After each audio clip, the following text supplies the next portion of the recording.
Player, did you know about this ahead of today, about Mick? Well, we knew it was a possibility yesterday, and Mick met with the staff and said, he really wouldn't know until today. Obviously, had a battery of tests to kind of figure out what was going on with him, and so we had about 24 hours to really prepare for it, and but we didn't know. I mean, literally, we didn't know until this morning what the decision was going to be. Do players know the extent of his situation? Coach met with him, before the game at about 10:30, and we got everybody in the locker room. We were always here an hour and a half before, so once we got everybody here, he talked to him about the game first of all, and then he talked to him about his condition and told him, say, look guys, I'm not dying.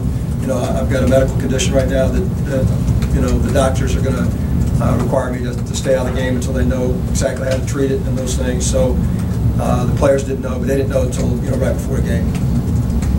Much of a jolt is it, Coach, for a team to lose its head coach, this close to a big game? Well, this is a hard press conference for me because the guy's been my best, one of my best friends for a long time, and it's hard, and the kids adjust, but to sit here and tell you that, hey, it's no big deal, it is a big deal.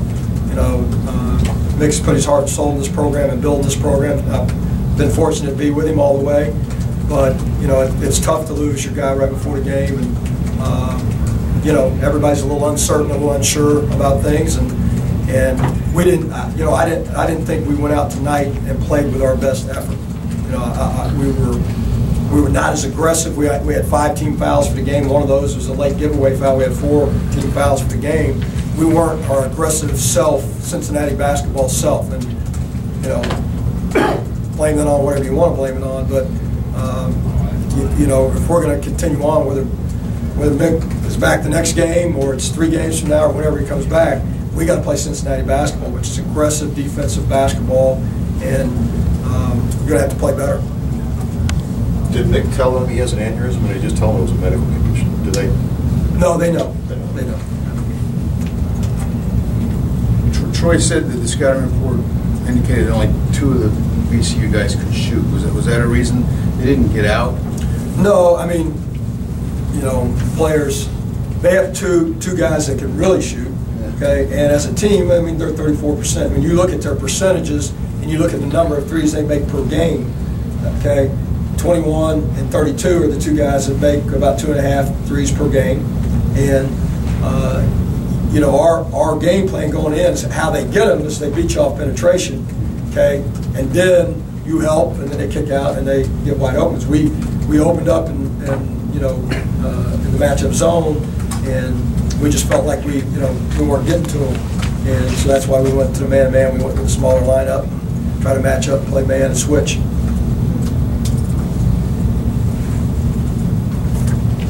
Did that aggressiveness also affect what you guys are doing offensively? Yeah, it's discouraging when they're on a run of making threes, and you're coming down and you're missing some open shots or some inside shots that we got, and you got to be tough enough. You got to show that toughness to just keep defending, keep trying to get stops, and know that your offensive game will turn eventually. And we probably gave in a little bit today, and we just didn't show again the Cincinnati toughness that we did against San Diego State, and we did towards the end of the Nebraska game, probably the second half of the Nebraska game.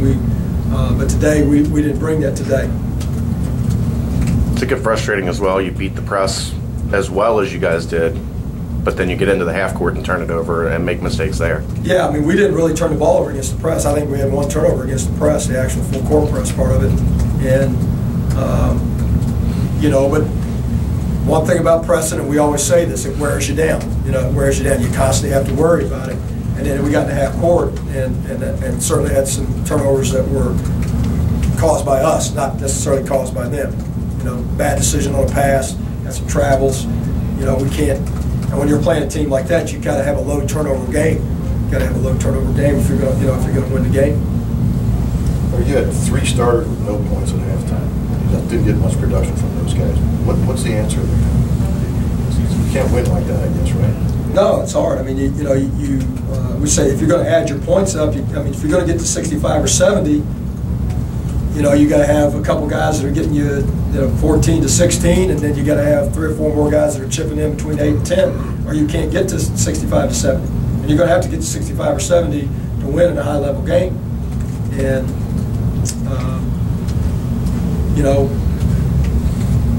Troy's been helping us. He's 0 for 5. And we just, again, you got to have more production out of, because we don't have Sean Kilpatrick. We don't have one guy that's going to go get us 20 every night. We have to do it as a group, and that's how we've been doing it. So, like you said, Bill, you get 3 of your starters who don't produce anything, and that's going to make it tough on you to score enough points to win. With the uncertainty with Mick, how much is it on you and people who are close to him to convince him to stay away and get right before he comes back? Because I'm sure people in your business and his nature want to get back as soon as possible. Well, every coach wants to get back as soon as possible. That's just the nature of it. But Mick's a smart guy, and Mick realizes that, this is a basketball game. And as much as we wanted to win today, and as much as I wanted to win today, and the team wanted to win, and the rest of the staff wanted to win, again, he has to do what's right for himself physically, because no basketball game is worth your life. There's not one out there that's worth your life. So, it's one of those deals where he's smart enough to know, and he's going to do what the doctors, because he's a guy. He wouldn't let a doctor advise him how to coach a team. He always says this, but he would, and he's not going to advise the doctor how to tell him to stay healthy. You got to listen. You got to let the expert do his thing, and then you got to listen to the expert and follow his advice. And again, Mick's a smart guy, and I can tell you this. He's a competitive guy. He'll be, as soon as the doctors say it's okay, he'll be back. That I can tell you. And if the doctors say he can do limited things, if he can be in practice, whatever it is he can do, I know Mick, he'll be there. He'll do every single thing that he can do. But he's not, he's not going to put himself at danger either of dropping over. So did he go home after he talked to the players? Yes, because they wanted him to. They didn't want him to be here. But was it hard for you to block it out, having just been told an hour and a half before the game with Hep and Dan behind you? Well, I knew yesterday there was a possibility. So not for the game today, though. I mean, with that going on and Hep and Dan behind you, could you block it out and focus on coaching? Yeah, you have to at that point. Mm-hmm. You have to. I mean, you have no choice. I mean, I love Mick. He's he's given me a great opportunity here, and I've been glad to be with him all these years. And nobody wanted to win the game more today than me, and help win it for him. And I'm disappointed in our effort, and depending on what happens with him, okay. I mean, I got to be ready to step up my effort even more, and we got to get this group winning, whether he comes back or he doesn't come back. Now, that's our task at hand. But to answer your question, yeah, it's hard, but you got to be a professional at that point. You got to focus on the game. You got to, like we tell the kids all the time. If you come to practice, if you come to a game, it doesn't matter what's happened off the court. That's a place that you can. That's your world. For that hour or 2 hours or whatever, you can lose yourself in that, and that's what you have to do. Hep told me before the game that Mick was told last night by his doctor that he shouldn't coach today, but you said he didn't know until this morning. Well, I mean, again, I don't know what Coach told Hep. I mean, Coach told us last night as of 10 o'clock, they'll make the final decision in the morning. He had some tests ran last night, obviously, and again, I wasn't there. I don't know the conversation between those two, so all I can tell you is what he expressed to us. Anything else? Thanks, Coach. Yep. Thanks, Coach.